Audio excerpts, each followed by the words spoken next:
So here's my plant, my grow bag plant. And I just wanted to share with you, I am getting some nice sprouts. They're about 3 inches tall, a couple of them 2 or 3 inches tall. So at that point, they say if they're too close, I can start to thin them out. So if you're at that point, reach out to me and I'll help you thin it out so everything's not crowded, so the plants have room to grow. And if you're not at that point, you should be at that point soon, as long as you're watering your grow bag. So I just wanted to show you that. And that's like the whole thing. So you can see I have several plants coming up. And when I look closely, I can see the different types of leaves. So I planted 3 different things in there. And so far, I know I see 2 different types of leaves. So I'm waiting for that 3rd one to come up. But I believe that one of the seeds is going to take a little bit longer. So just wanted to share that with the grow bags. Okay. Let's talk about achievement. Get my slideshow up. So we've been talking about ways to build resiliency and ourselves and in our community. We talked about making connections. We talked about belonging last week. This week, we're going to talk about achievement. So let me start my slideshow. So one of the things that we're interested in as summer work readiness is building a culture that fosters healthy achievement. And that's our resiliency factor. So I want you to think about the question, and we'll come back to it at the end. What are your strengths? So right now, just thinking about it, you don't have to share them yet. We'll get a chance to share them at the end. What are your strengths?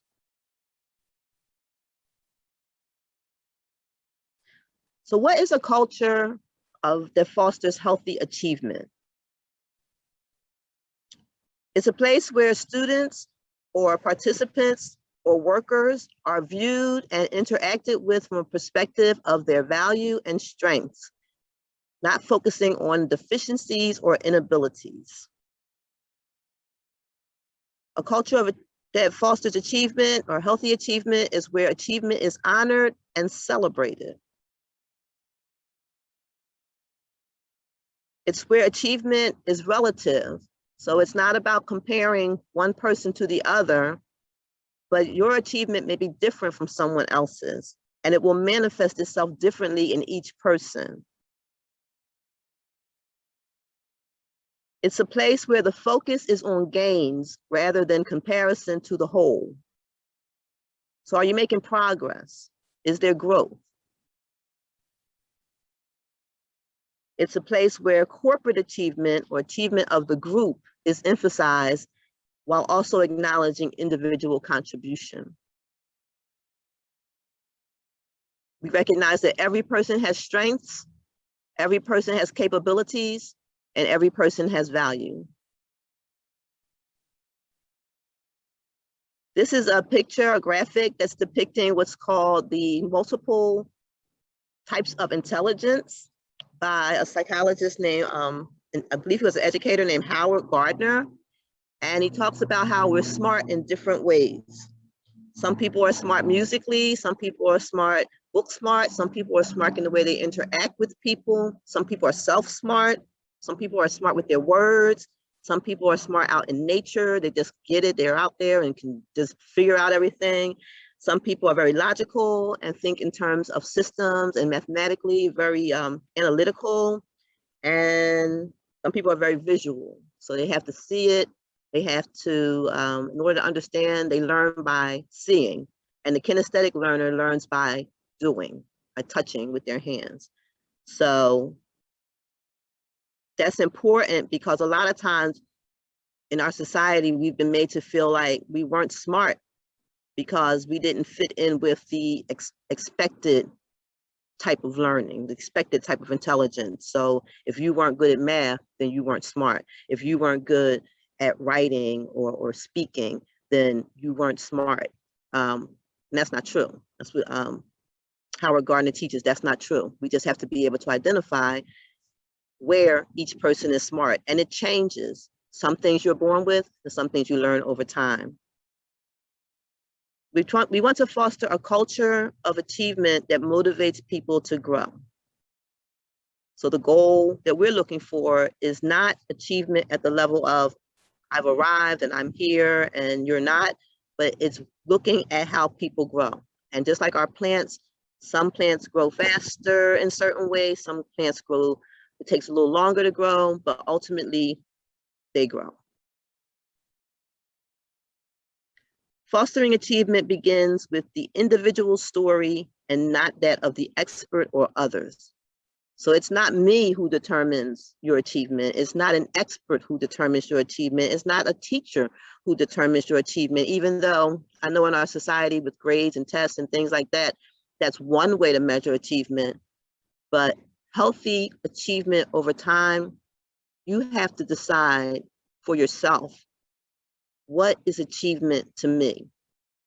And we're going to talk a lot about that this week.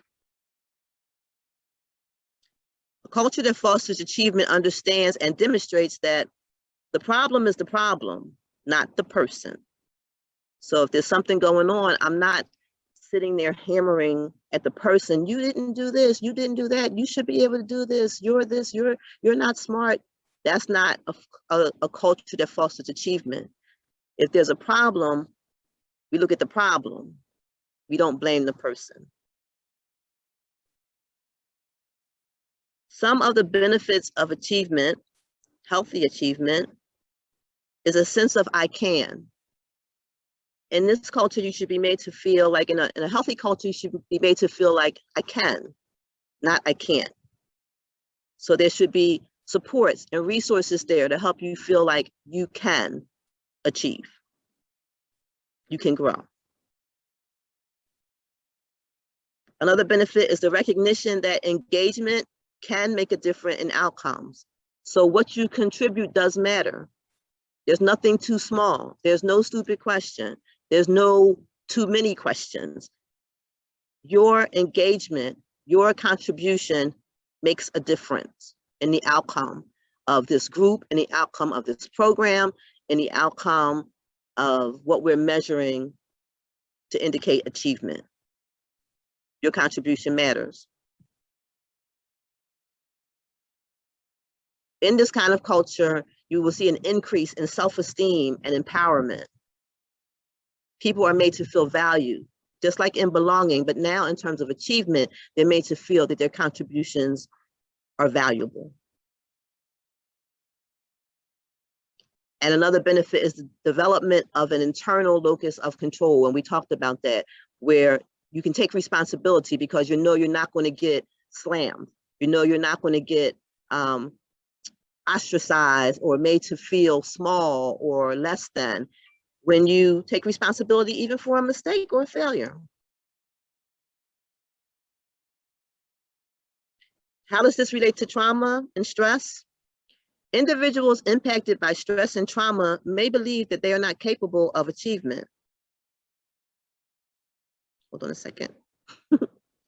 They may feel that it's not worth it, as it won't get them anywhere. So they may have that feeling like, I'm not even going to try because my life has been so full of drama and trauma and stress, and it's just not even worth it to try because it's not going to work out anyway. They may believe that bad things just happen to them and that everything is out of their control. And that is how that's how trauma impacts achievement in those ways. Achievement often starts with defining small victories, regardless of significance. It's important that we stop and measure whatever small victories, no matter how big or how important it seems to you. It's important that you stop and acknowledge, I did this step, I did that step. Again, achievement is relative, should be recognized according to commitment, progress, and growth, not comparison. When I acknowledge one person's achievements, I'm not comparing them to the rest of the group. I'm talking about them. And if I am a leader in a particular group or organization or program, it's my responsibility to make the people in that group feel as though their achievement matters. And I'm not comparing them to another person because their achievements are different. The very presence of an individual in many cases is an achievement. And that is so true.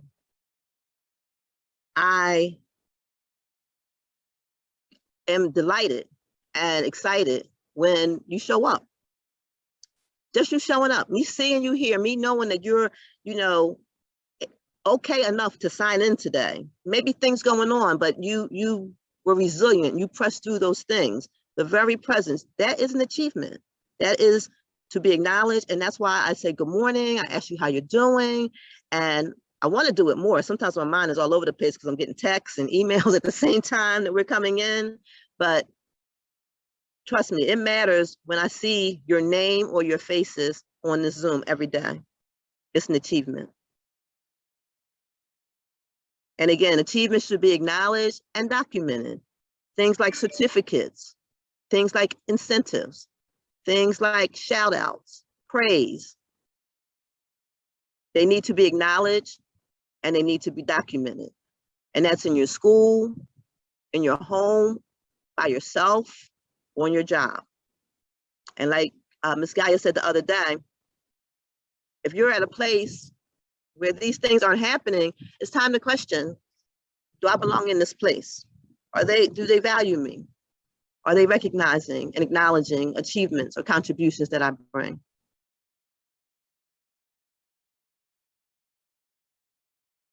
And we recognize that growth takes place in the context of genuine relationship. So relationship is the most important thing it comes down to, and we talked about this with making connections and belonging.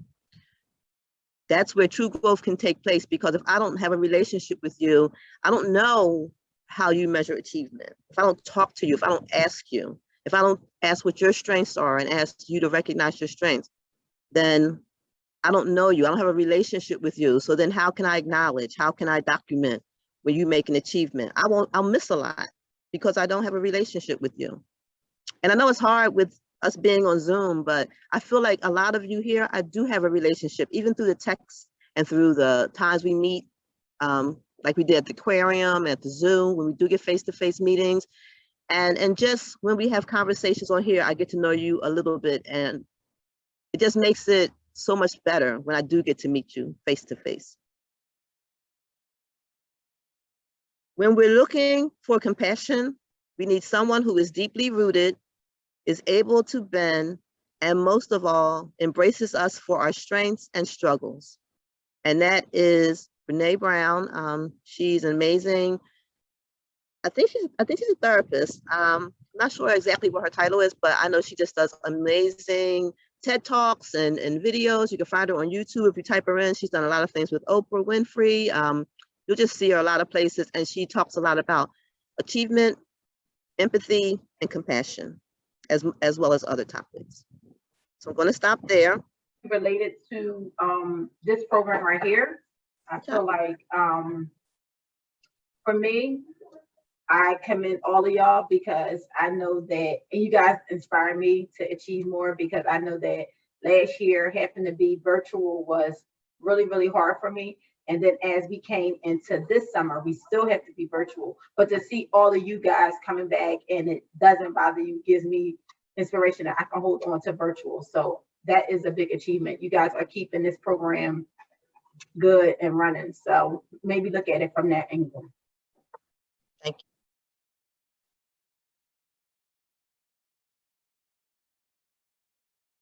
Maybe if we relate it to this program right here, I feel like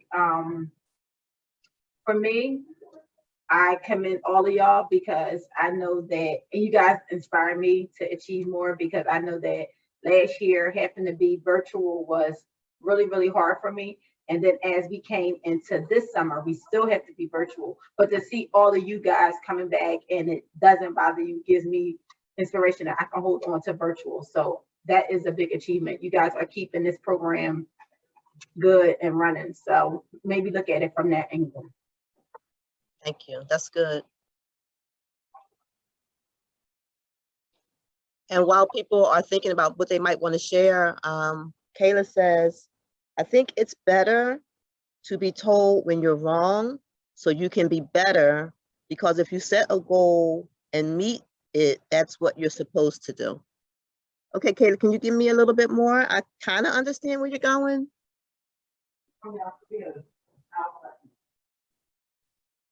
Are you able to unmute yourself? I want to hear your voices, guys. Tigita says the different activities we do on Fridays, for example, inspire me to do more and get out of the house. Me too. Well, I can say my achievement was doing summer school, being a mom, doing all the workshops all at one time, and still trying to do life, like regular life, on outside of that too. That was a big achievement for me. And then completing summer school and completing all my workshops and moving on was also an achievement. So I could say that I did it. And now I'm moving on to the next grade and things like that. Nice. Thank you, Adriana.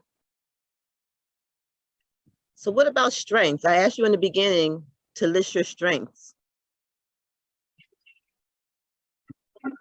Sure, definitely. Kasim, I want to know your achievements. Share with me.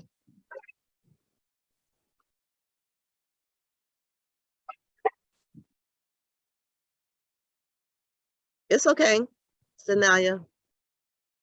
Some of my achievements are juggling what I have going on at home, being a mother and moving forward to graduate. Definitely. Definitely. And you're doing a great job. And I see you. And I see you, Adriana, and I see you, Tigita and Kayla. Kasim, did you want to share about achievement?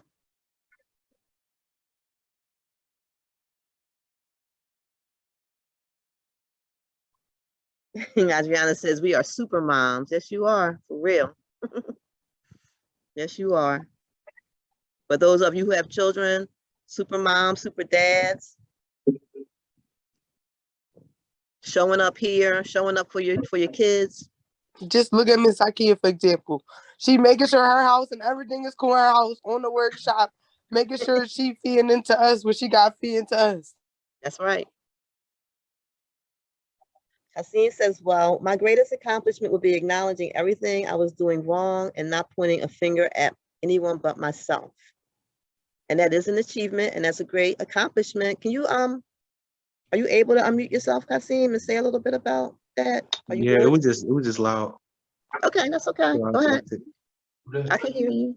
Well, what I'm saying you wanted to know? Well, I was gonna say, I said my greatest accomplishment was acknowledging what I was doing wrong when the world was full of chaos and not pointing a finger at anybody else but myself. Mm-hmm. And we talk about that internal locus of control, being able to see the parts, and that's good. That's big.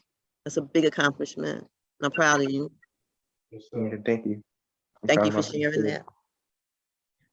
And I want you just to keep in mind, we're going to talk more about this. I want to prepare for the next workshop because we had a lot of housekeeping this morning. But I want you to begin to think about this week as we unpack this idea about achievement. It doesn't have to be that big, giant goal. Achievement, like we said, is relative. Achievement for some people is getting up in the morning, getting out of bed, not letting the circumstances that they're in keep them from moving forward. Persevering is an achievement. Getting to school is an achievement. Getting through school is an achievement. Getting a job, keeping a job, going to work, failing and learning from your failures is an achievement. So I want you to begin to think about being open to understanding achievement a little differently than maybe you thought about in the past. Because I know one thing is for sure, there's a lot of pressure on all of us, but particularly on you guys to achieve. You put pressure on yourselves, other people put pressure on you, and we want to talk about that as well. We want to talk about how you deal with that pressure. So we're going to talk about that this week as well.